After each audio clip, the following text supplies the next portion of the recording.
and welcome back to the Bad Movie Reviews channel, hosted by none other than your favourite Dungeon Masters, Ben and Daniel. We'll be reviewing, I guess, a film we were kind of both a little bit excited for and had faith, but probably not as much as some. it deserved.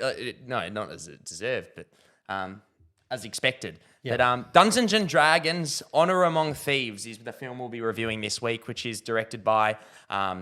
similar to like the Daniels just sweeped at the Oscars, you've got the Johns here. You've got Jonathan Goldstein and John Francis Daley, who have both written and directed this film. And for if you don't know, they've previously done Game Night, which I'm a huge fan of, Vacation. They also wrote like Horrible Bosses and films back in, those raunchy... Wasn't it Spider-Man Homecoming? Yeah. Spider-Man Homecoming as well. So I guess you've got a bit of comedy, you've got a bit of like, your fantasy superhero genre in there. Yep. Which has kind of, I guess, led them to make this film, and they have a combination of everything they've worked on previously to really deliver this. Overall, what are your thoughts, really? Let's get straight into the review, because I would like to chat about this film and talk about my it quite knowledge when it extensively. come to D&D per se is limited, but there is some... Well, you know a little bit. I don't know anything, I'll be there honest. is some here and there. Yeah. I overall very much enjoyed this film. I thought it was fantastic. There are going to be a lot of people that go either way because of kind of the way they've taken a play on the lore. They kind of just pick a specific area or setting and a part within the universe and just kind of jump you straight into it without all the normal, building of the universe that happens associated with it. But look, I mean, to be fair, they probably have to do that, though. They probably have to kind of appease to everyone, because for it to be a commercial success, they can't just seclude and go for Dungeons fans. Yeah. So I guess for neutral, go either way. Yeah, this review is probably coming at more of a neutral aspect where we don't really know a lot. Yeah. And there will be fans who will probably like love the game and know a lot more, and they might actually enjoy it more than we did, because there might be little comments here and there, locations, settings, things like that. Yeah, But, there are some throwbacks to some really key both items, weaponry, and equipment too, which are key throughout the universe. They do include a lot of that, which is good. It does try to stay. I wouldn't know that. But Does try to stay as faithful as it can to its audience, but tries to include the broader range too. I thought this movie looked great, felt great, and sounded great. The acting was pretty good. It's not the kind of movie where you really need the best acting props, because that's kind of not what they're going for. But everyone did their part and everyone delivered quite well in this film. I thoroughly enjoyed that aspect of it. Sound design, always good.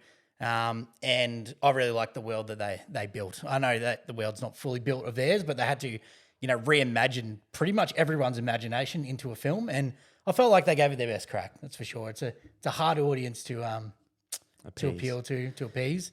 But look, they gave it a good go. I enjoyed this film. If you're not interested in Dungeons & Dragons at all, you still will enjoy this film thoroughly. Some of the choreography and the fight scenes were quite well done.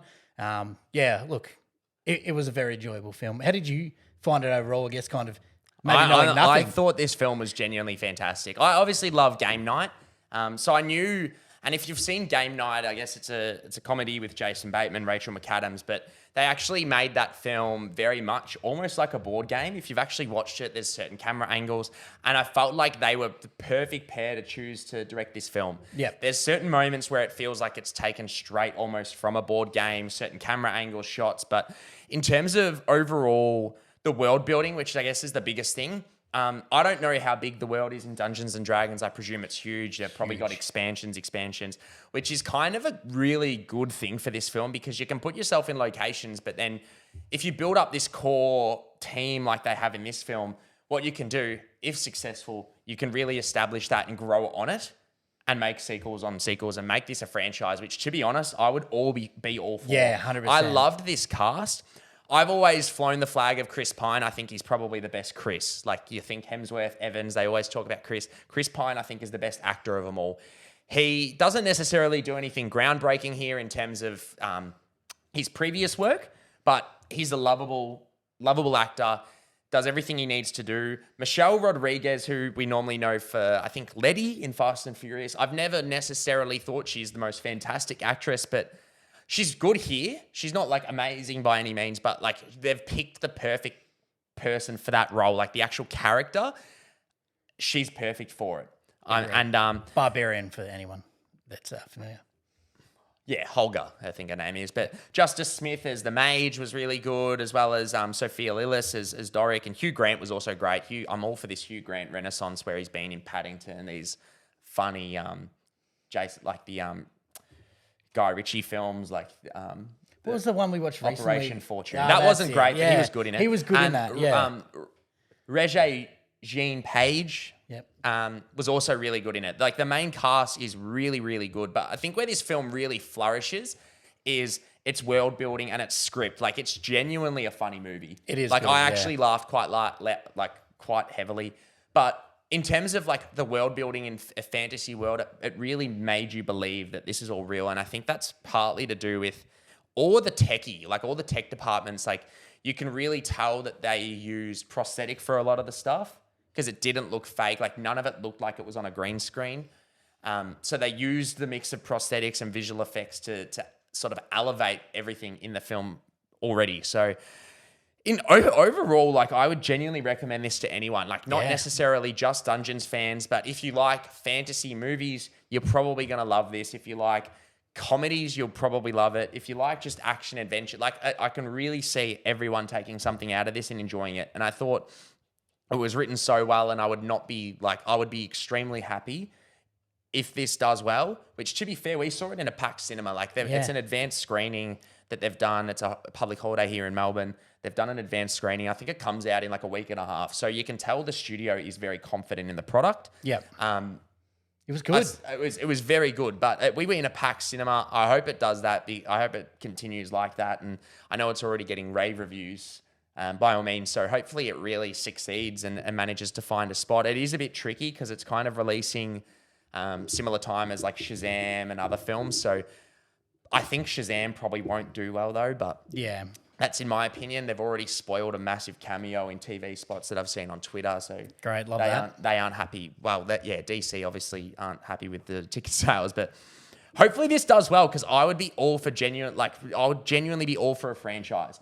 But the main thing that would make it succeed as a franchise is you need to bring both Johns back to direct and write. Yeah, you got to keep it going. It really comes down to their script, and I don't know if they're Dungeons and Dragons fans by any means, but they know how to write a witty, smart, funny script, which brings the best out of the actors, as well as directing the movies. Like it felt very comedic. Like it's a very comedic direction that they've got. It's how the game goes sometimes too, though. Like the editing's done really well. But no, I really don't have a fault in this film. Like I actually genuinely had a great time. Yeah, no, it was good. It had a lot of great reflection on the characters and I guess kind of the key players or people you can be involved in without the universe too. So it was good. And that's a tricky thing, right? Is with being in Dungeons and Dragons, like you really want to appease to the existing fans, but you also want to make it a bit neutral and appease to the movie-going audience.